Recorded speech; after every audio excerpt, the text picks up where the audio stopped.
What's up, everybody? It's your girl Erica from the Classy Climb blog. We're here on a Super Sunday. It's not Freedom Friday. It's not Chill Saturday. It's Super Sunday. And we brought on Mr. James D. Anderson out of Detroit, but he's in a suburb of Detroit. So, James, please hello to the guests. And how are you doing today? Hey, what's up, everybody? Hey, thank you, Erica, for having me on. Of course, I'm super excited. My name is James D. Anderson, and I'm hanging out to talk money on Sunday, which is what I always love to do, to talk business, money, capitalism, finance. So, what's up, YouTube? What's up, everybody out there? And I'm super excited. So, thanks for having me on. I can't smile. So you guys may see James from our last video, and we're going to hit a few topics today. Now, last time I hit up James, I was like, there's an article talking about if you make 52,000 a year in Detroit, you're wealthy. What's your thoughts on it? Right. And I was saying, I'm going to ask somebody who's from Detroit. So James, the cost of living. So here's a big thing. The reason I'm asking you is because the cost of living is different everywhere, right? So we'll have people say, well, Erica, you don't understand, $30,000 houses don't make sense, $40,000 houses don't make sense. And I keep telling people, I'm like, no, there's areas where you can live well off that amount of money. Absolutely. And that's the whole thing that people have to look at, right? Is that you have a demographic no matter where you go. And I use the biggest example that anybody can relate to. New York City versus a southern town in Mississippi. Obviously, there's going to be a humongous difference in cost there.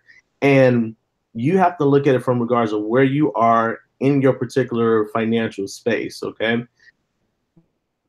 Mm-hmm. Okay. Because, there was a lot of these. I got you. Say it again. I was going to say, well, because I think a lot of misconceptions about Detroit is one, that whole place is tearing down. Two, that automakers were making $70 an hour. And I was like, listen, we're going to bring in people who are from that area. Because, go ahead. That's the thing, So when you're looking at Detroit and where you are in the financial space, obviously the auto workers and the plants and things like that are not paying as lot as they used to. A lot of them are temp to hire. A lot of them have smaller paying gigs. But when you look at the cost of living of itself, you have the opportunity to really capitalize upon what's going on in Detroit, because it's at a beginning stages where I see kind of that hockey stick ramp.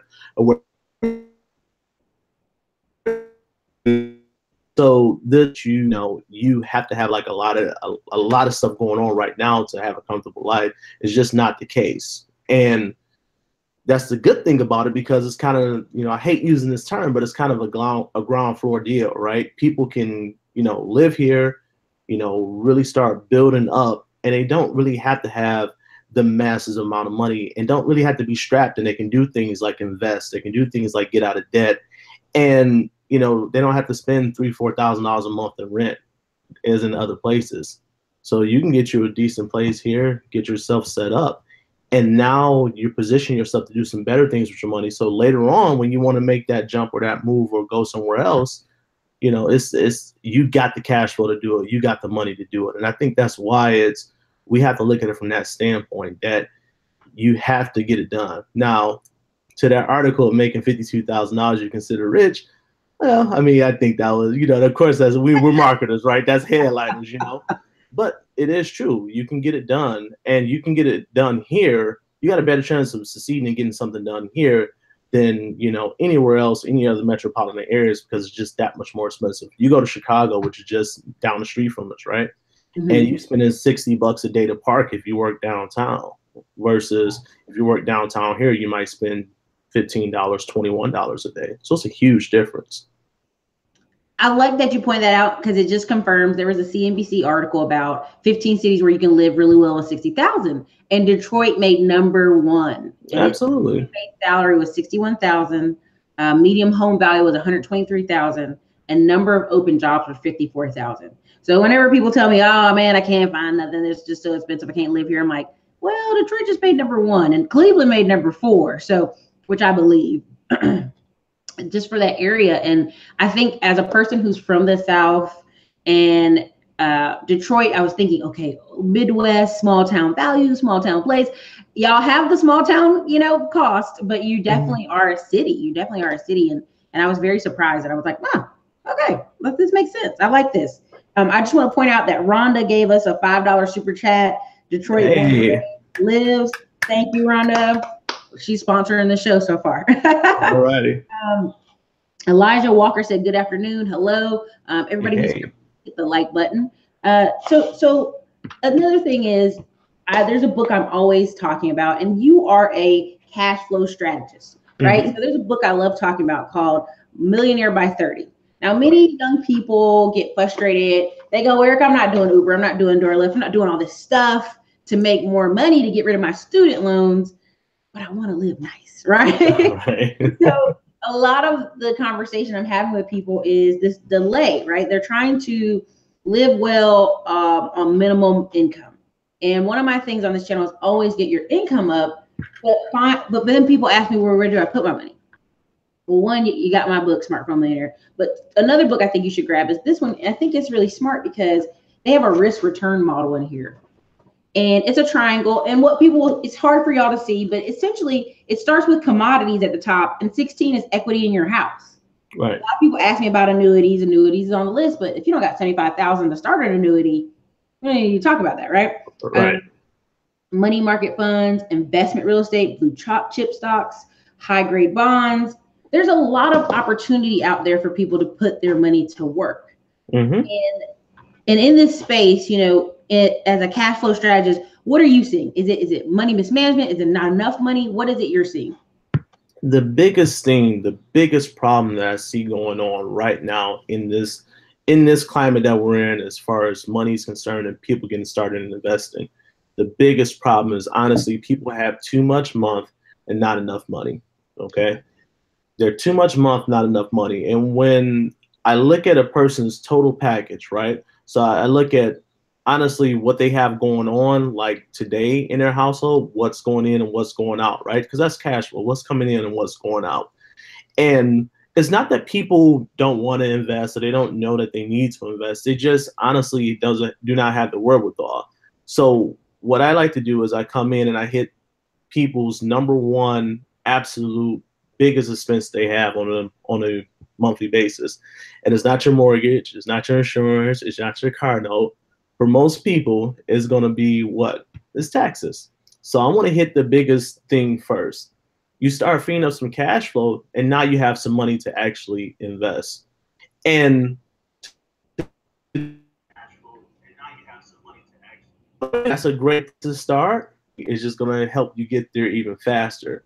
So it's a combination of the full total package of cash flow, not understanding it, not having the income high enough, and definitely not cutting the expenses high enough. And when I say expenses and budget, I'm not talking about you not going to get your nails done for $20. I'm not talking about, you're going to grab yourself a lunch here and there for $10, right? That's what people seem to think of budget. They think instantly start depriving themselves of what on their daily needs that make them happy. Okay, so you want to go get a pedicure, okay, go ahead and get yourself one. But look at your biggest expenses that you have going on. Those car notes, that tax bill, those student loans, those credit cards. How can we get those things out in order to start moving some money to start actually investing?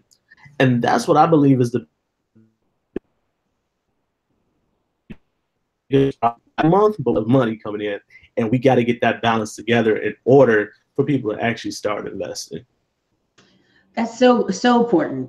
So many times on this channel, I say, listen, adjust your W-4, right? And I don't even mean the first page. I mean that second page. I mean that page where you're talking about, standardized deductions, itemized deductions. And many people are like, what are you talking about? So I try to recommend people for them to go to. And James is one of those people who could kind of help you see what he's talking about in reduction of taxes. Because if people don't know this or not, I think it's right now, it's sitting at about 40–50%. If you're in New York City, you're paying at least 50% of your income in taxes.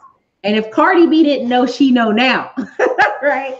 I love her thing because it is what people in the suburbs, people who own homes, people who work every day have been yelling for years. And to some extent, when people are lower income, and I'm being careful, and she also worked 1099, we'll just say that way. She worked 1099 job. she may not have reported as much. And now she sees like, what are you doing with my money, Uncle Sam? This is crazy. And I think you should pay Uncle Sam what you owe him, but you also should be on guard.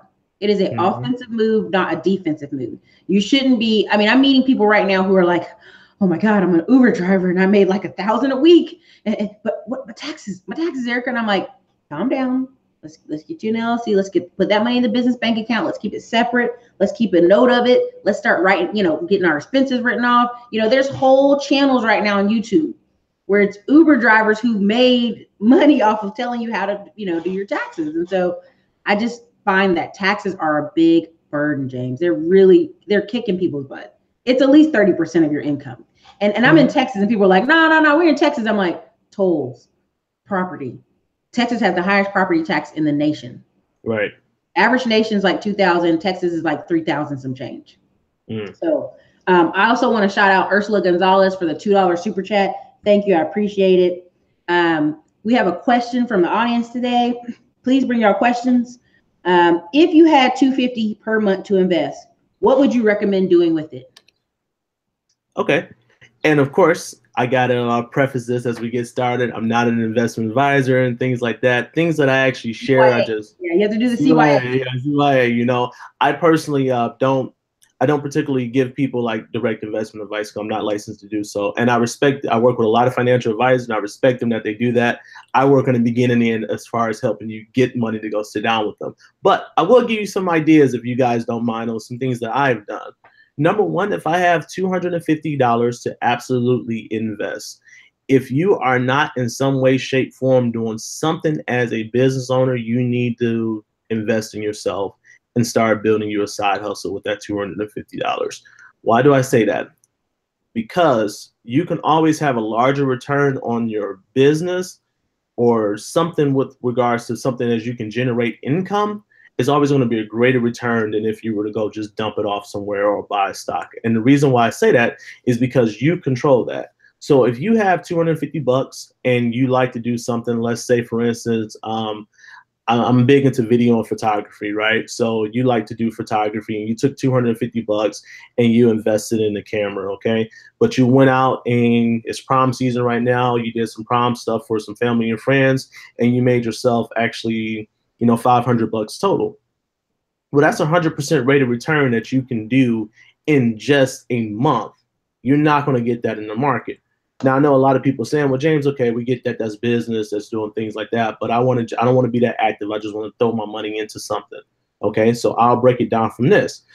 You got your active approach, which I'm always going to say build a business, because if you build a business, you buy that camera, you make those actual investments themselves.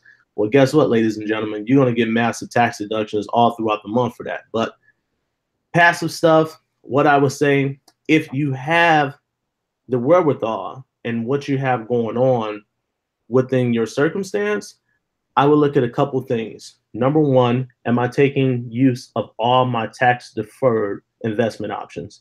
And to make the long story short, you want to get yourself in a position where you're taking that money and actually dropping it into something that's going to save you on taxes. So whether that's a 401k, an IRA, those types of things that you have there. The super cool thing about it, ladies and gentlemen, is that you typically can start your own 401k, your own IRA, and pick your own investments. Now, if you're not the savviest investor, I would look into getting things that's not have to watch it on a daily basis. For example, if that's what you want to start with, I probably wouldn't look in crypto. I would probably look into something like, a high yield mutual fund. I would probably look at something like a equity index fund. I would look at something like the Vanguard Equity 500 or the T. Rowe Price Balance Fund, which I have all money in, and they've gotten for the last few years the average of 11, 12, 13%. You can Google these funds, they're out there. But my money, my passive money can just go in there. It can just be invested. I can get a rate of return and pay the little money manager his half or percent or whatever on the portfolio, whatever they take from you, and just let it just marinate and let it accumulate. Because you got two phases that you have to be in. You have to either be in the accumulation phase where you're starting off early, just get cash reserve or investment reserve, so then you can make a major play. Or you can be in the active zone where you need to get some more income and you need to start getting some things drawn out, get that $250 to actually work for you to start getting some money in. And you might have to look on the business side of things and look at what you can do. So long answer, but I wanted to give you guys at least the idea of what it is. My own personal things, I look at things that's very, if it's not a business, I look at things that's very passive, that's got some money management. You know, the T. Roy Price Balance Fund has been around since like 1939. And since then, it done gained 10% on average for almost 100 years.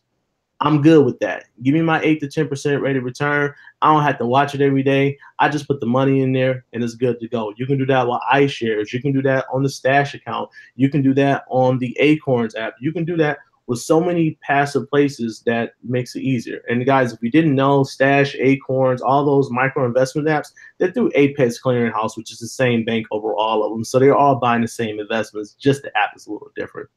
So a great question. For sure. And I'm going to answer it and again, when we answer it, it's always what we would do, not necessarily what you should do. So take it as that grain of salt. But to piggyback, again, 1001 Tax Deductions and Breaks. Grab this book. It's a great book. And if you didn't get it, you already know. Grab the smartphone. So what I would do with 250, you guys know I'm a big proponent of. When I worked with Papa John's Pizza and I worked at different jobs, I was getting all this extra income. There was a point where my second, my part-time job check was just going to investments. It was going to Lending Club. I made it a game for myself. I felt more comfortable with this extra income coming in. And 250 may not sound like a lot to some people, but there are some people telling me they don't even have $25 a week to invest. So 250, congratulations, you're getting yourself ahead of the game.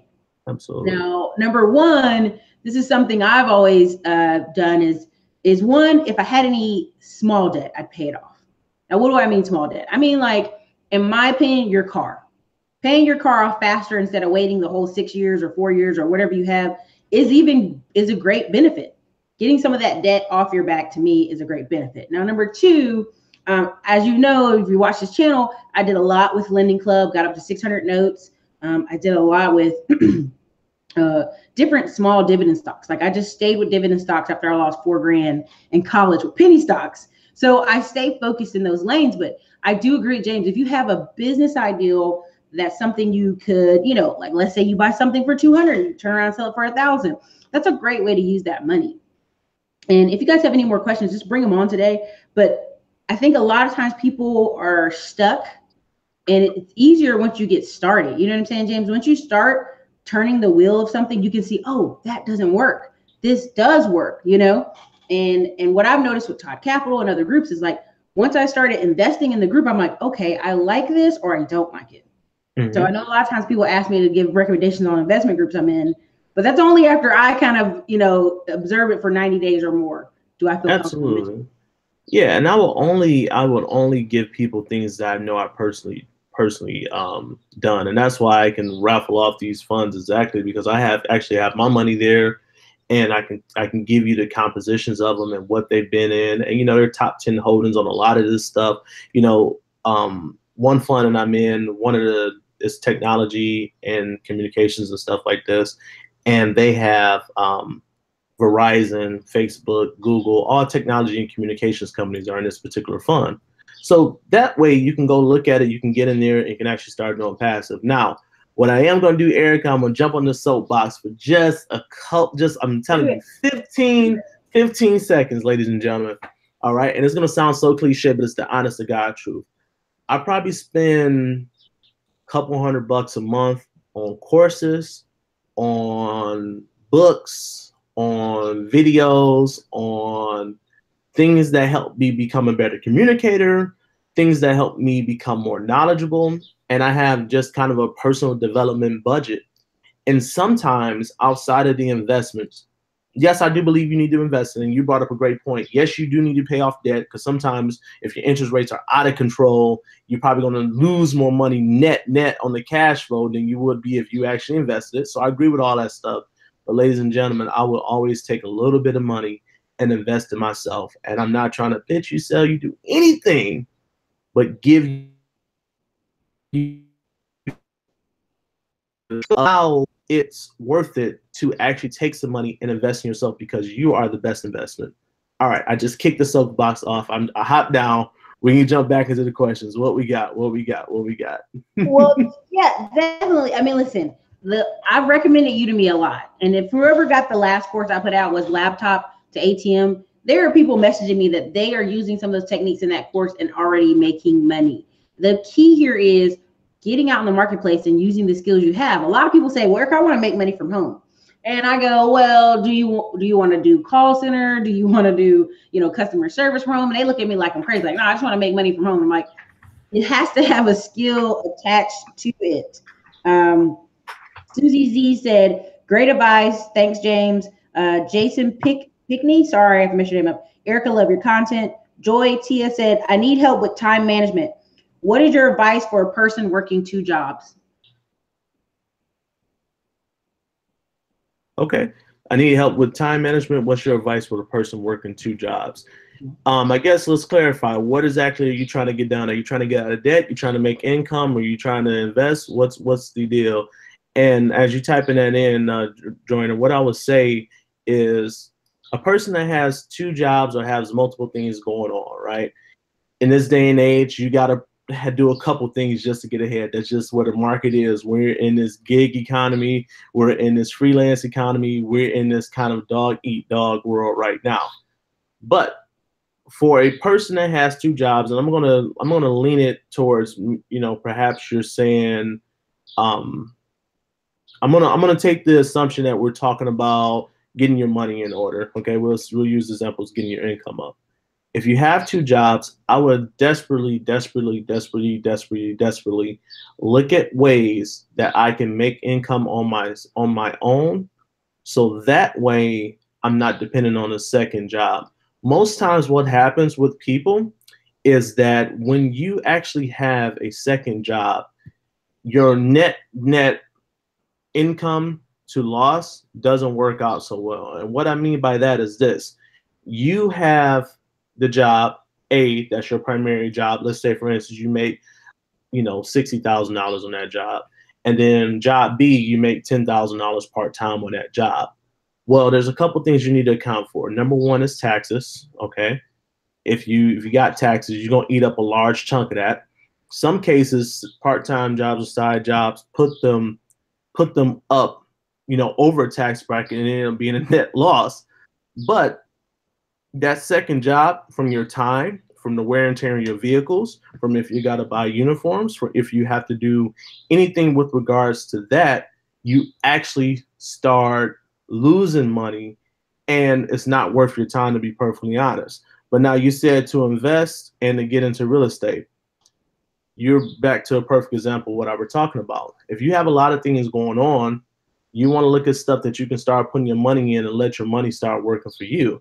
So you don't need to do you need to just understand just the basics of investments. Like what I say is, what's the actual difference between a stock and a bond? What's actually a REIT versus a mutual fund? What's actually an exchange traded fund? How those things work and what type of risk reward, as Erica mentioned, applies to you.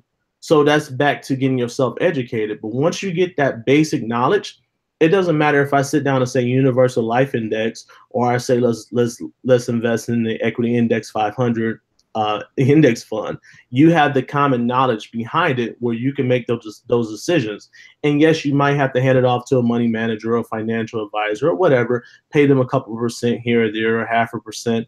But that's going to help you get your money starting to move for you, and you don't necessarily have to be the hands-on approach.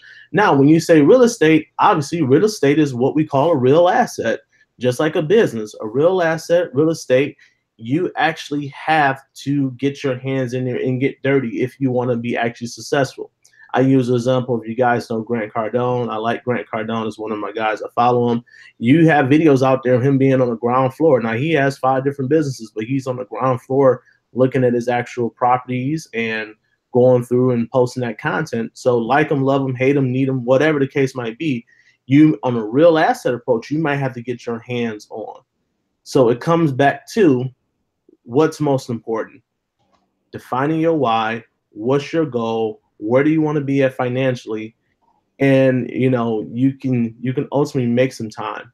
And I'll give you the technical details of how to get that done with regards to time management. You want to put down every single activity you're doing on a daily basis. List it out. Job 1, job 2, kids, whatever, husband, wife, you know, cleaning dogs, you know, whatever it is. You want to list that stuff out down between it. And then what you want to do is just define whatever that time, 15, 20, 30, 40 minutes, hour, and just take that time that you actually identify and utilize it and commit to it. That's going to help you with the time management. And then from there, utilize that time to learn. Utilize that time to research real estate. Utilize that time to research funds. Take that hour and do it. And then once that hour is done, you're done. Like, just stop. I was going to say the one thing by Carrie Keller, hour blocking your time. But I was going to say so here's my thing about the part-time jobs. I think people do get pushed up in a higher tax bracket, and that usually like scares them away later. Like, oh, I'm not going to work a second job ever again. But here's the thing I want y'all to grab. Classic old pen and paper. This is a calendar. Power of 6. It's just a calendar. I'm not going to show you my information, but Power of 6. What are the things you're doing every day? And when you have a goal, when she said invest in real estate, I'm like, okay, cool. Because here's what I tell people. People say, oh, I've been trying to figure out how to get an extra $1,000 in real estate forever, man, for 5, 6, 7 years, James. And Lisa Phillips says this funny thing about, as long as y'all been researching how to get money, y'all could have got a part-time job and just got your extra money. Now, I say $10,000 is a good indicator.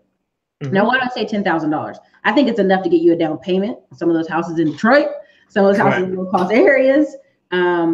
It could start you in a really great spot. So $10,000, let's say she works a part-time job and it gives her $2,000 a month. Well, in 5 months, if she squeezes the money right, she has enough for her down payment. And so I kind of look at it that way, that, you know, if you have a goal, it's easier if you have a goal. You know what I'm saying, James? Absolutely. So I definitely always would say, if you're having a time management issue, is you definitely need to be charting down. Like, this calendar helps me so much when my phone calls, my other stuff, I write it down, because then I'm able, come on camera, there we go. I'm able to see, okay, what did I get done today? What got accomplished? And you guys know me on this channel. I talk a lot about in the morning, the first hour of my morning is I get up and check on my accounts, make sure my QuickBooks synced up. And then I know, okay, I know what's in my bank. I know what I can do today. Good to go. Same thing with a guy I want to bring on, but he probably won't do it. He does DoorDash. He makes about $6 grand a month. But that's because he's like, you know, he knows how much he's bringing in. He knows how much he drove. He has the little receipt they print off weekly. I mean, some people don't know how much they're doing, and they don't have it tracked well. So I think that's where time management comes in, is like, if you can have your debit, and I tell people to do this, don't just do your online bank statement. Get that bad boy mailed to your house. Because some people say, well, they charged me $1. So what? It's worth it. Look over what you're spending. And even someone said in the comments, I think her name is Aria, said, I need to cut my expenses eating out, dining out. So I think, you know, she says she uses QuickBooks Online too. It's really helpful. It kind of shows you where you're at. And I just want to say hello to Cashmatic. Hello. Elijah asked, how long does it take when using Acorns? I was doing $20 every 2 weeks for 6 months. The value of the account was barely the amount I placed into the account. Am I doing something wrong? Okay, great question. So we'll put a link somewhere here. I actually did an Acorns review, an actual real live review of what I actually went through the application. I showed it. We'll make sure we get in a link. But that's a great question. Okay, so Acorns, if you guys don't know, is a micro investment application. And with that micro investment application, it basically does what's called roundups. The roundups themselves are based upon your swiping of your debit card, your bank account, your transactions, and things like that. So Acorns is just that, little acorns that drop from a tree. That's what their mindset is.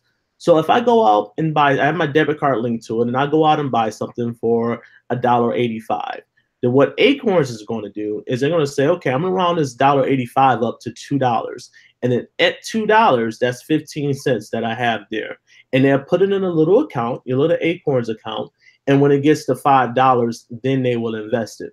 So if you have $20 in there every 2 weeks for 6 months and the value of the account was barely the amount I placed in the account, I would be curious to see how you got your roundup set up and to make sure that you're not transferring the money back and forth, which I have seen people do that. You know, they were putting the money in and they were taking the actual withdrawal from the Acorns account. And it was just kind of a continuous loop of the same money and it never grew. But really, just because like he might have his thing off, like he might have it just so personally puts it in. Right. And yeah, and if you're doing it every 2 weeks, I mean, I got the video that I did a few months ago and I showed the percentage returns on my actual account because I used it for 2 years. I used it from when they actually initially launched the app up until that because I do all these little applications I get in, I play with to see if they can actually help people. And I actually had the account and I got about 5 or 6, 7% in there. So it's not a massive growth like fund. But you can get 5, 6, 7, 8%. That's what I was personally get. And since they only have basically 5 funds, if you don't have any type of growth, then maybe you got that thing set on the most conservative, which is just bonds. And since interest rates have been rumored or are going to go up, then the bond market has been kind of trash lately. If you have it on that conservative mix or that extremely conservative mix, it's mostly bonds. So that's probably why you're not seeing any growth there. But over the last 2 years, I did the moderate, the aggressive, and the extremely aggressive, and I've netted anywhere from like 4.5% to like 7.5% over time in those 3 funds there. And I'm only speaking to that because I actually used it and I reviewed the application. So you can shoot me a message or whatever. You know, I'll be more than happy to. It looks like he said he did round up the card link. It looks like he said he got to call them, and he said he just personally putting it in. So yeah, conservative. Okay. That is. So let me slide up. We have a ton more questions. So let's make sure we get everybody. Rick Carter said, "Good afternoon, everybody." Ariana asks, "Is Acorns like Stash?" We did answer that. Yes, it is. A little bit different. Pamela C said, "I need to cut out occasionally playing the lottery and eating out." Rick Carter said, "Robinhood and Stash works well." Ariana used to have Share Builder back in the day, but she dissolved it. Okay, let's see. Rick Carter, Tulsa Real Estate Fund by Jay Morrison is a good investment. Take a look into it. What are your thoughts on that one? I like Jay. I've always followed Jay. I'm with it. Okay, cool. Yeah, I had talked about it a while ago. I'm sorry, say it again. Did you cut out? Yeah, I have not invested in it yet. Just be totally transparent. But honestly, I mean, my favorite word that I use all the time, I think, is dope. I have not looked at the prospectus yet. I have not looked at what the potentials are and what they're looking to do. However, the mission, I looked at the mission. I've been watching the market, and I've been following Jay for a long time, obviously, and what he's been doing with different communities and overall what he's been trying to get done. So I'm absolutely excited about it. Whenever somebody's winning, I'm happy for people to be winning. So I'm definitely going to check it out for sure. Okay, for sure. So I have, let me see, where did it go? Daryl Stevens said, real estate crowdfunding, good idea. It said, good idea or no? And I'm going to say yes, Fundrise, exactly, yes. Thank you, Ben the Bartender, my moderator. Thank you for moderating. I appreciate it. We have some trolls coming up in here. So we got Ben the Bartender, our moderator. Thank you. But Daryl Stevens said, real estate crowdfunding, good idea or no? I'm always for crowdfunding if everybody's on the same page for anything. I believe that a team can work better. But I do think overall, I would say for me personally, where I'm at in my headspace, it'll be very similar to something like Erica did. You know, she got with a team of people and they bought properties in Detroit. So I'm a more advocate for that as far as individuals crowdsourcing from people that you know that's on the same page. For me, I know there's ideas have been thrown around. People have been trying to raise money from the general public as far as crowdfunding and trying to get returns out of things of that nature. And I just don't think that everybody's in the same headspace. And when you have to answer to a bunch of people instead of just a core group of people, when you got to answer to the, well, I'll just use the term the general public. I know technically wise it doesn't work like that, but follow me. If I utilize the money from the general public and I got people to answer for, and the decisions I might make might not be really palatable for the general public. However, if I got business owners that's in this particular niche and we're going to buy up all the dispensaries that got shut down in the Metro Detroit area, since I know they're in that space, if I make a play and draw down the cash reserves to buy several more buildings, then they're going to be with it because they understand the space, whereas opposed to a general investor might not understand that. So do I think it's a good idea? Yeah, I think it's an awesome idea if you have the right people in there. Bless you. Thank you. Sorry about that. I'm going to share my screen and show you some of the ones I'm always talking about as far as, and there are plenty of you in here today, so please feel free to bring your questions. There's like 100 of y'all in here, so go ahead and hit it up. Let me go over here and I'll share my screen. We have Rich Uncles. You should be seeing this. Now, Rich Uncles did a thing where they even got it as low as $5. You can donate in $5 increments. But of course, $500 is where your goal is because, you know, they're basically saying we're saving you on broker costs and all that good stuff. And essentially, their thing is S&P 500 did 55% growth in these years, but real estate did 144% growth. So I think that's pretty, you know, I like what they're doing. But if you want me to be honest, a lot of the stuff is, it's a REIT group. That's mostly what they are.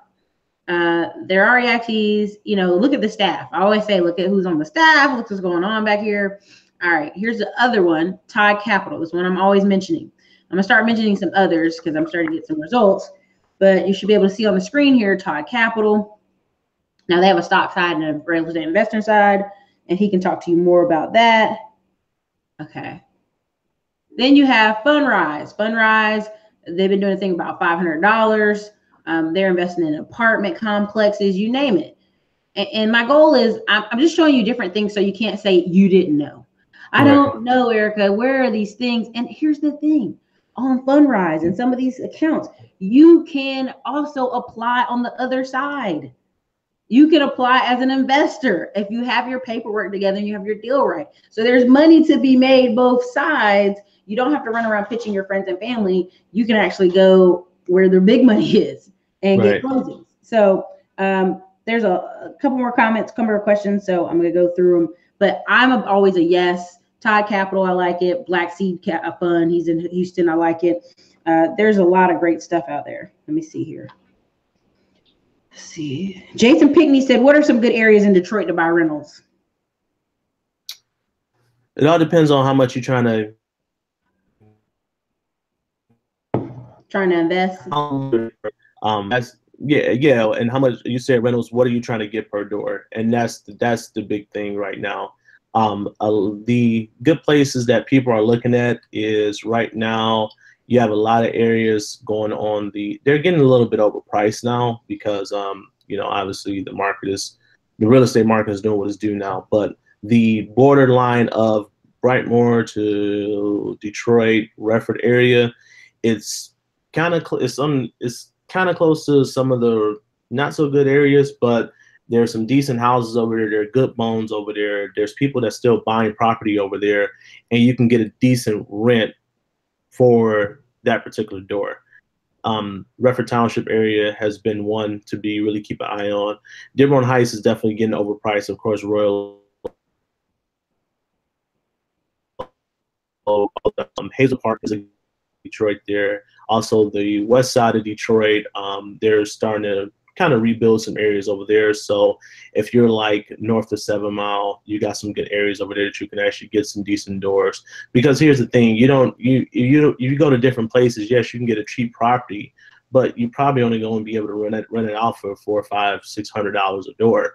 And then at $400, $500, $600 a door, do you really want to deal with that headache? You know, okay. If you got debt on it, you know, so you want to try to get there. Inkster is definitely a good area. You can get yourself about $1,100 to $1,200 a door there. And when I speak by door, I'm sorry, I'm talking in business terms. I mean the rent, you know, however many occupants or families you have, what rent can you get from that? You got some areas off of Schaefer that actually have a duplex that's got cheaper rates, and you know, $600 per door, but it's a duplex, and it's still going to cost you the same as of any other property on the west side. So you kind of supercharge yourself and quick charge it, you know, and get double the money for having 2 occupants. So those would be some areas that I've seen that people that's in real estate, they've been getting into areas and buying in that areas. I'm partial to the Joy Road, West Chicago area, because that's where I honestly grew up, and those houses over there are going for pennies on the dollar. But like I say, it all depends on what you want to get and how much per month you want to get per door. So a big thing I saw when I was in Detroit is like, I had a list from various realtors I met on the Real Estate Thursday show. There were houses from $5,000 to $44,000. Now I would show my friend that list. Those houses at $44,000. She's like, they're still work, but way less work than the $5,000 house in the neighborhood it's in. So a lot of people are like, I'm gonna get in Detroit. I'm gonna spend $5,000. Okay, but you're gonna put 10 grand in. You're gonna put some work on that house. And so I always just tell people, I'm gonna be back in August and July in Detroit. So closing on some things, and also I think the group as a whole, not everybody, but a lot of people are coming in August, kind of to do the tour of our properties and some other stuff. So there'll be more Detroit videos. There'll be more Detroit. I'll hopefully have James in person, kind of connect, or we'll do a drive along like I did with Aisha, because a lot of people are like, oh, that was really good. You know, so some of the people in the private group got the drive along videos already. I'll put the other drive along videos out for public on YouTube later today. Awesome. But you know, essentially it is peer-to-peer lending. Daryl Stevens, yes, we talked about that. Ben the bartender, thank you for the troll alert. Yeah. Rick Carter said, bless you. Yolanda Wesley has a good question. Erica, you only have 25 to 50 a month. What would you recommend to start building wealth? FYI, I am 49 years old and just getting started, living in South Carolina, only making 32 a year. And I think that means 32,000 a year. Okay, great question, Yolanda. So let me paint the picture for you real quick, rapid fire style. If you're making 32K a year, how much is that actually going to taxes? I'm gonna say a bold statement here, but I'm gonna tell the honest to God truth. If you're making under $50,000, you should not be paying taxes. If you're making under $100,000, you're probably not gonna pay very much taxes.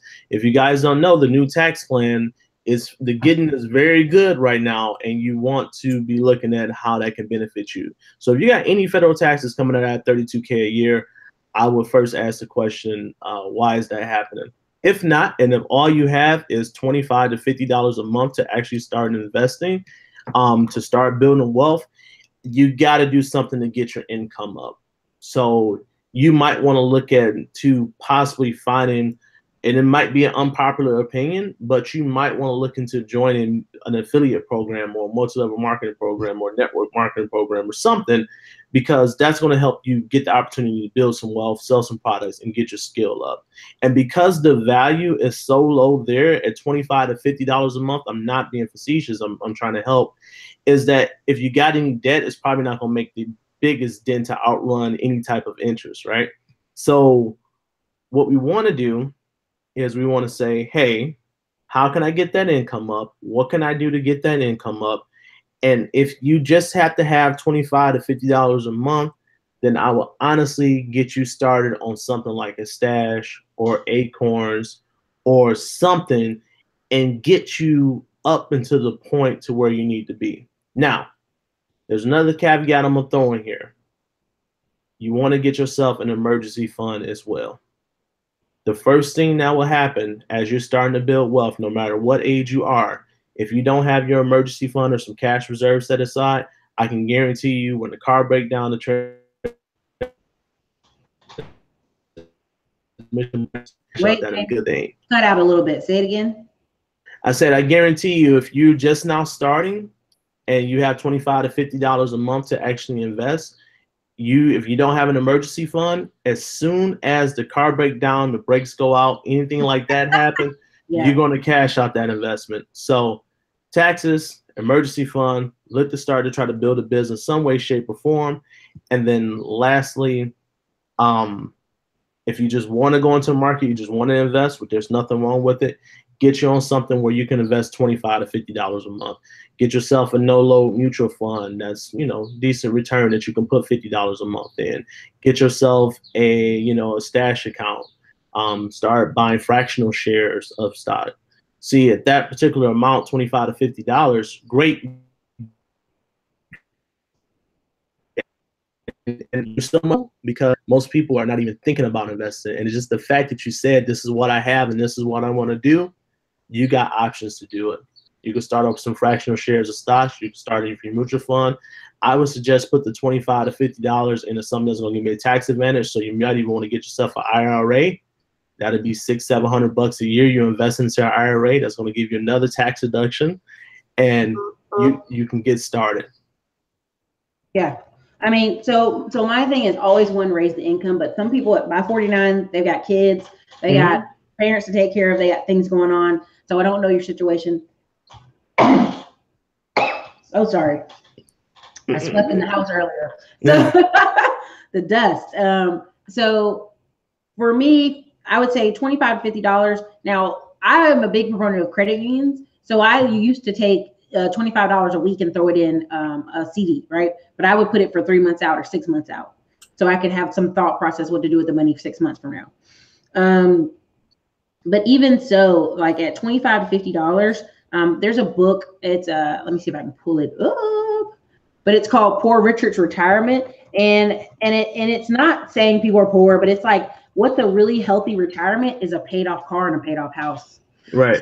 So even if you had, let's say you had your car completely paid off, even if you have emergencies, your insurance is lower. You know, you're just paying for repairs at this point. It's a very different concept than, oh man, I got a brand new car and I have high insurance, and things happen with newer cars too. But a lot of times I think people aren't, they just aren't realizing how much an effect it'll happen. So reserves are important. 25 to 50, I would probably, if I was you, pay off my car, or 2, I'd have bank certificates. 3, Lending Club is simple because I would only buy 36-month notes. So there's some choices there. More information, we could always do different stuff, but it depends. 49, you could live another 40 years. So you got time. And I think people don't realize that. They just think like, oh man, so anyway. Next question. Gosh, there's a couple more. Okay, hold on, you guys. Hey, Ray LLC. Okay, Omar said REITs are good dividend returns. That's correct. Omar said Detroit, just make sure your management is in place. Ray LLC said, would you borrow money from your 401k to buy a rental property? Short answer, absolutely not. That's just me. I don't. If your retirement account is indeed for you to retire, then just leave the money there and let it retire. You're probably gonna lose because the fear of missing out is there, and you forget about all the stuff that comes along with real estate. Yes, you buy the property, but then you got the management, then you got the fixing up, and then you got all that time lost, and then you're paying it back to yourself. I just think it complicates things. Just put the money over there, let it sit, dollar cost average, utilize the compound interest, and just let it grow. Me personally, my own thing, I'm extremely against pulling out any money out of any retirement fund, period. Unless you you got to have an operation and you need the money to get it done, and you won't be living. That's the only other reason. But anything else, I don't touch it. I wouldn't advise to touch it. Okay.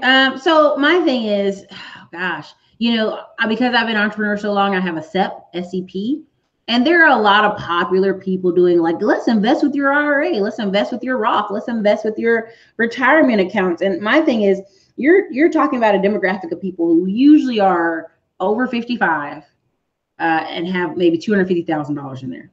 So I'm just going to say it like that. I think that's not the best. I think it should be on your list of options. Like if they tried everything else, if they tried to cash, they tried to HELOC their house, they tried to do everything, but then the last minute they needed just $5,000 from their 401k, I'm not going to knock you. I think you could do it. So we might be different there on that aspect, but overall, I get what you're saying. Yeah, I agree with that. I agree with that. If you need just a little touch of it, you know, to do what you need to do, absolutely. Most people just, my eyes, I've seen more people pull it out and not do what they're supposed to do with the money, and that's why I'm always afraid of it. You know, they never do what they're supposed to do with the money. You know? So they're like, I'm going to do something positive, and then they go on vacation. Yeah, and it's like, but I see where you're going with that. Okay, let's go over here. There's a lot of different good comments, you guys. Okay. Yolanda Wesley, I did just buy the real estate investment lien course. Congratulations. Joy Tier, I'm in Arkansas, which is a tax deed safe. Would it be safe for me to say this is a good place to start investing in real estate with tax deeds? Joy, here's my thing. I don't want to go too crazy off, but people are like, I've got a tax deed for $500 in Gary, Indiana. And I know this is popular. There have been several people online saying this lately, but here's my problem. Are they going to go to Gary, Indiana and put 10 grand in that house? Doing that this year, getting it cleaned up, getting it rented out? That's my question, right? Same thing when it comes to Detroit. People are like, oh, there's a $2,000 house. I know several people who bought $2,000 houses and they're still in the same condition. You know, the thing is, even if you get a tax deed, which is acquiring the property, do you have the money and the resources to fix the property up? That's my number one thing for people. That's why I focus heavy on tax liens, where we're just trying to get interest on our money. 18% interest on our money, 12% interest on our money, 25% interest on our money. Because you're talking about a different level of investing. And when people say, well, I'm going to get in because everybody else is getting in, like when I see the Gary, Indiana quotes, well, I got this property for $500. And I go, okay, what money do you have to fix the property? And they ain't got nothing. They ain't got no Lowe's card. They ain't got no Home Depot card. They don't know anybody in the city. They don't know anybody in the area. So look, if you're from Arkansas, you're in Arkansas, and you have the funds to fix the property, sure, go hog wild on tax deeds. And I know people don't understand the difference, but tax deed is when you're actually deeded the property. Tax liens in most states just means you're getting interest from the county and it's government backed. Now, except for Gary, Indiana, they call it a tax lien sale. So that's the difference. Anyway, sorry. Let's see. Pamela C said, how much emergency funds should one have? Great question. Great question. She makes $44K a year, she said. $44K a year, $5,000. Okay, $5,000. So yeah, that's a straight answer. So $5,000, I tell people divide it by how many, because some people go, if they save all their money in 2 months, then they're going to use their money. And I'm like, okay, let's do some simple math. Let's get a calculator out. I don't want to. All right. You say, I want to have an emergency fund in 100 days.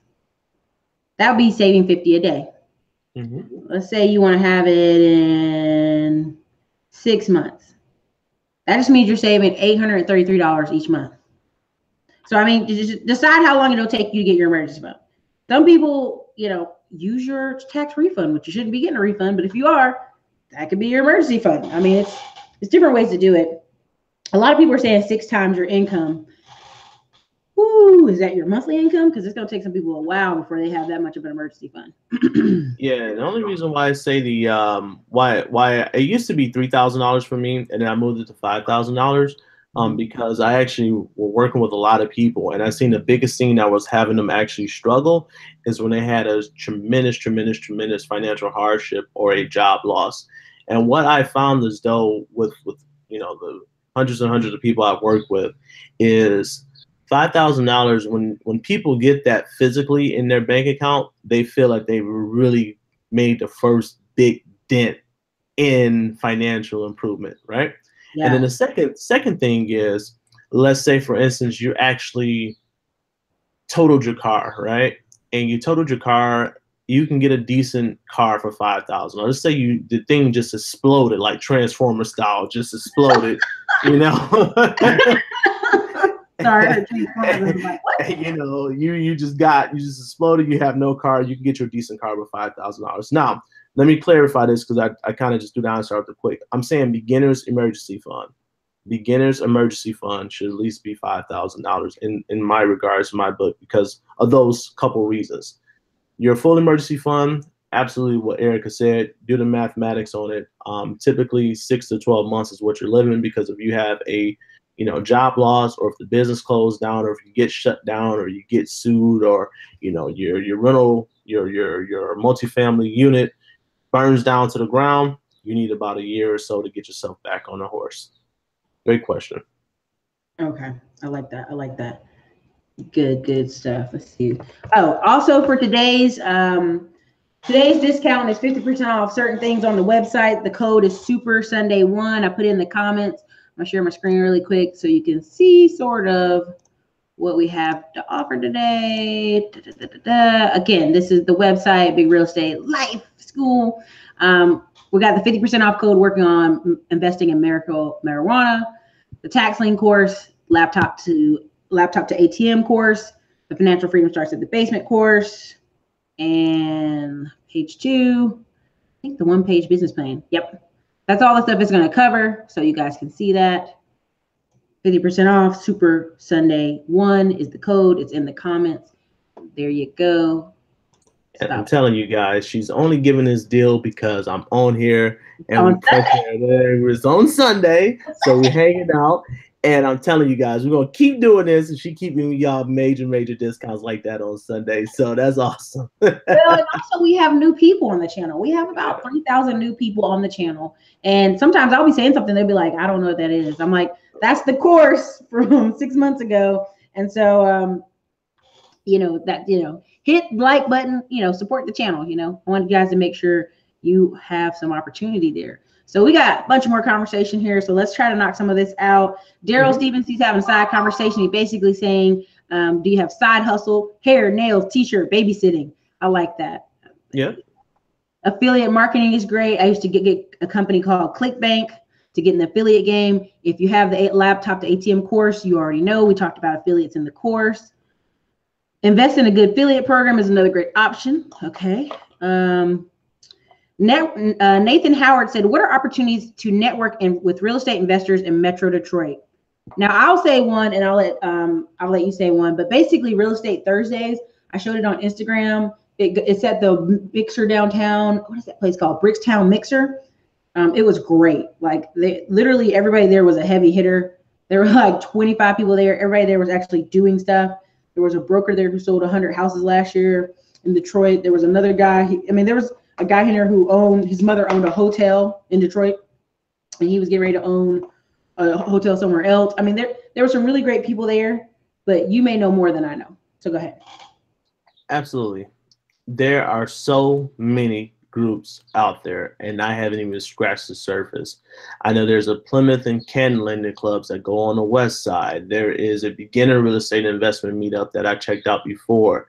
There's a house flipping investor meetup. There's a pretty much every county, Wayne County, Oakland County, they all have a real estate investor.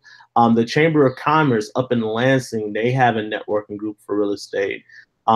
And these are places that I've actually went to and been to meet people and work with people that wasn't necessarily trying to sell you like a $10,000 course to take you around and look at properties and things like that. It wasn't the classic example of, those bait and switch real estate deals, these were actual real ones that people were really getting out there in the streets and doing what they have to do. So honestly, there's so many to cover. I will go on meetup.com and just go to those places there. Pretty much every county has a real estate meetup. Pretty much every single local chamber of commerce has a real estate meetup. And you can go out there and meet some tremendous people. And I've done business with some people that I met at those just by randomly just Googling it on Meetup. I so many of them. I would guarantee it's probably 30 to 40 different meetups already established out there that are investing. Oh, for sure. Yeah. It's a lot. It's a lot. Okay. Let's see what we have here. Rick Carter said there's a site on Meetup called Real Estate Professionals. So that may be also in the Detroit area. Daryl Stevens, can I do it remotely by hiring contractors and property managers? Yes, Daryl Stevens, you can invest in any area remotely. You just have to, what I do is I think relationships are key to making money. Now, what do I mean by that? I think relationships are key to making money. By me connecting with people, seeing people face to face, I'm able to do more and move faster, right? A lot of people want to do everything by themselves, but if you go to the area and you can kind of get an eye on the area, everybody wants to do everything remotely, and I understand that. But if you go get an eye on the area, now that I've been in Detroit, I'm like, oh, I would totally invest over here because these are all a bunch of retirees who keep their yard clean, you know, and there's just one house on the street that's bad instead of 10. It's that kind of thing. When you get your eyes on it, you can have such a different view. But yeah, you can work through property managers, construction people, all that good stuff. I like Carl Sneed. He said, Yolanda, go on Craigslist and buy a gumball machine, set it in a high traffic area, make about $10 to $20, repeat until you get $200 a month. It's very true. It still works. It's the hustle. I mean, that's what it is. Okay, let's see. Ray LLC said, thanks guys in advance. I'm gonna leave that 401k to grow. Yay. Daryl Stevens said, I invest 15% of my income every paycheck. Should I bump it up? Good question. Very good question, Daryl. If you're investing 15%, this is what I would say. Number one, are you debt free? If you are debt free, then take everything and maximize all your tax deferred options. So that'd be your IRA, your 401k. If that baby's maxed out and you've done everything outside of that and you're totally debt free, then start investing into what you want to do to build long term, whether it be real assets like business, real estate, and things of that nature. So need some more information to answer that directly. But if you are not maxing out, then max out. But if you have debt, then 15%, depending on where you are, you'll be pretty much straight. Let me just do a quick math and show you guys kind of where I'm going with this. It's going to be super quick. Let me put some numbers to this, as we like to call it, you know, put some numbers to it. So let's say, for instance, you make, I'm just going to take a median income of what, $75,000 in the household there. So let's say, for instance, you're doing 15%. So, and let's put some time on this. Times this. And then overall, bear with me, ladies and gentlemen. I'm going to give you guys the full deal. And we're going to say 8% to overall, you're looking at $666,000, right? Let's say, for instance, we bump that up to about 19 to 20%. Make this 12. And we did the same thing from here starting out. You look at a difference of $145,000. So you got like $820,000 before taxes. So remember I said $130,000 or so in the difference. But if you have a $200,000 mortgage, you might want to look into getting that mortgage knocked off and having that free property lined up before you go through it. So I would look at it from that regards. Couple questions. Get your debt free. If you're not debt free, if you can put more, but don't stress yourself if you have debt. Okay, I like that. Omar said Canadian marijuana stocks are booming and still growing. If you got that marijuana course, you do know that is true. And it is also on the 50% Super Sunday deal. Ego Trip said, support the show to you all. Thanks. Nathan said, thanks. Let's see. Brian Elliott said, hey guys, I appreciate the information you provide. Thank you guys a bunch. Thomas Jackson said, I think I want to purchase a Smartphone Millionaire book today. You already know. If you haven't got it, grab it. I got mine. Don't leave me out. He got it. I mean, listen, what's funny is even on the show right now, I have I got a Bing pop up. 2 people just bought the book from Amazon. So some of y'all are doing it. Doing it. Wow. Okay. Antoine Coleman said, what are your thoughts on Tussle Real Estate Fund? We addressed that earlier. We're both, I'm excited about it. I think it's good. I think it's like most funds out there. It just has a lean because it's, you know, Jay Morrison. But in 7 minutes, they did, what was it, 2 million? Yeah, I think they did like 2 million, and then now they're already at like $6 or $7 million. They crashed the site. It was so crazy. Like, I was going to interview Dre, but Dre was like, yo, they crashed the site. So many people jumped on the site, they crashed the site. So it was pretty cool. You know what's so funny? There's a person who, I'm not going to acknowledge their name because they want attention, and they have come on to this live at least 7 other different names trying to put troll. And here's the funny thing. It's like if they had that much energy and mental capacity to focus and do that in a positive way and make money, they wouldn't be on this live stream trying to troll. But yeah, I'm gonna have to make more moderators next week. So, all right. Rick Carter said, I'm training 5 guys on window tinting and opening a business near car dealerships. Okay, Rick Carter, I like that. Good job. Ben the bartender, that's what I'm saying. They need to put that effort into a business. If you got time to be on a live stream with 7 different names, like I'm looking at the same guy with the same name, and we keep blocking him, he could be putting that work into like selling stuff online. He could be putting that work into doing stuff. There's so much more you could be doing with your time.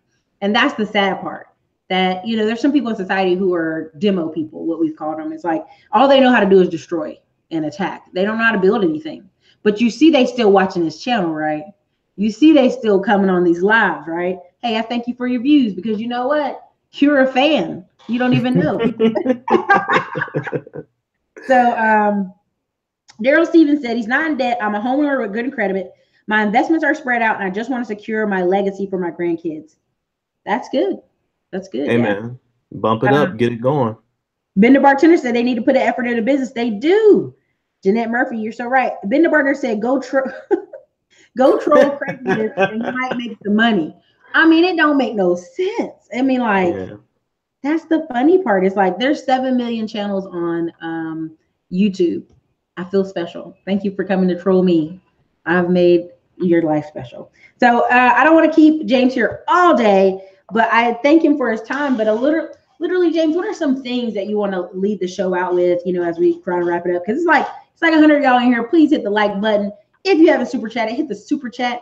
If you haven't bought a course, again, it is in there. You can do it.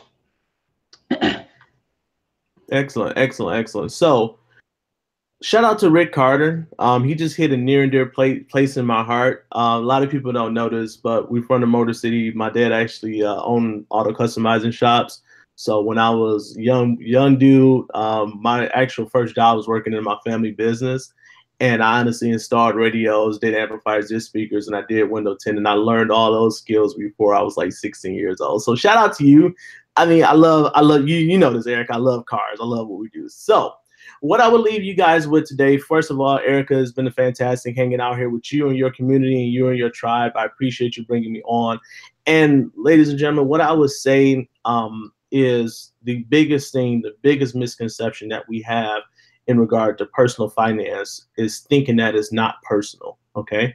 Everybody's financial situation is different from person to person to person to person to person. And it's super key that we get in tune with that self. See, it's not about a lot of times people like to reference what they call the American economy. It's not the American economy, okay? It's about your own personal economy you have in your household. How much money you have going in, how much money you have going out. What is it that fits within your life? Do not get out here online, on social media, and thinking that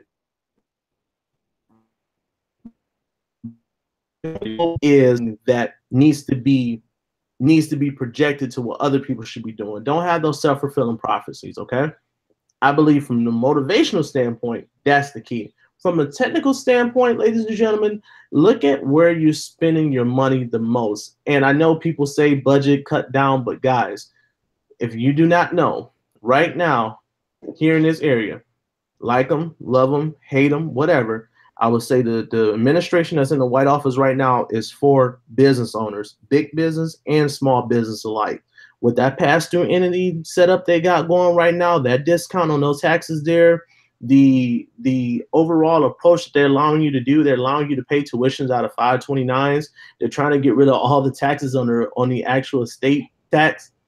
Right now, it is a pro business office. I'm not Republican. I'm not Democrat. I'm a capitalist. I'm trying to make some money. I'm trying to build some business. I'm trying to leave a legacy. That's what I do. So with that being said, ladies and gentlemen, look at the opportunities that you can use the current climate right now to fix your financial situation. The getting this good for people that have business owners. If you're not a business owner, then start doing something. I mean, Erica talks about it all the time. The gig economy, DoorDash, Uber, Lyft. Become some sort of business owner. Get your stuff set up. Get your business bank account set up. Start operating like a business so you can take advantage of all the things that are out there for you. I mean, literally, they're paying people right now to go into business. It's crazy. I teach people on a yearly basis of how to get 10, 20, 30, 40, $50,000 for the taking. And guys, a lot of those curtains they just been dissolved now. So I would say focus on cash flow. I would say focus on what's coming in and what's going out. I would say look at where you want to go. See, the thing is, think about your financial roadmap as GPS, right? You want to put in your end goal, like in your GPS in your car, you get in, you put the address, you know where you're starting from, you hit the arrow, it takes you along your path. You should do the same thing with regards to your finances. Where do you want to end up? Where do you want to go? Where do you need to be at? And set your financial plan around that. Most people fail because they do not have a financial plan. Most people house struggle month to month, day to day, year to year, because they don't know where every dollar is going. Run your house systematically, run your finances systematically, and I guarantee you that everybody can win financially if they just choose to do those couple things. They will be great. They will be amazing. They will be the best financial literate investors, business owners, if they just do that. So that's what I'm gonna leave you guys with. That's my my Sunday sermon today. You know what I'm saying? I don't want to get the hooping up in here. You know, so the funny thing is, hey, Chris Lee TV. Omar, it's his first time catching the show at all today. He said, keep up the fine work, keep investing. Renee just bought the tax lien course. Ricardo said, thanks, man, you rock. Davita missed the show. Again, we got this poor, sad guy who needs to go learn how to go get a life that we have to keep blocking. This is crazy. Omar said, they're giving away money. Just invest and buy right. That's so true. Keep up the good work, Antoine Coleman. Again, today is Super Sunday 1 is the code. You get 50% off a phone call consult, 50% off the tax lien course, 50% off marijuana investing course. It is a giveaway just for today. Is this every Sunday? Every Sunday I try to bring on really good people. So we'll see who comes on next Sunday. I call it Super Sunday and Freedom Fridays. Right now, it's pretty much the ones I can guarantee because I'm getting ready to go to Canada and Alaska and enjoy myself, but I will definitely have it up. Rick Carter said y'all should go check out Proximity Marketing. It is booming right now, soon to be a $52 billion industry. Just bought 3 books. Thanks, Erica, for advertising. Thank you. Let's see what else we got. All right, everybody, we're going to roll out of here. You guys had a lot of great comments. Ben the Bartender, thank you again for moderating. We might have to get more moderators next week. We got like 100 freaking people in here. Thank you guys so much. Make sure you hit the like button. Go check out James. James, the way they can contact you, what we're going to do, because we have a little bit of a troll, we'll put it in the links and we'll put it on the blog. We'll save some of that drama. Derek Bailey, what's up? And last one, let's see. Hilltop, where can we find out more about the money for businesses that he referred to? You know what? We might have to just do another show with James about money for businesses and tax incentives. We'll do that. We'll do that. So we'll do a thing for Detroit because there's a few auction sites on Detroit and a few cool things in Detroit, like $100 side acre property thing. And I was like, oh, but we didn't bring that up this show, but we'll bring it up another show. Thank you guys for being here. Everybody, Erica from the Classy Climb blog, please go check out James Anderson of JD Solutions. Is that right? JDA Solutions. You got it, girl. And links are going to be below in the channel descriptions, and the Super Sunday code is going to be in the descriptions below. Thank you guys so much for being here. We also are going to have Chris Lee TV come on the channel soon, talking about trucking industry. So look out for that. Everybody, this is Erica, Classy Climb blog. Later.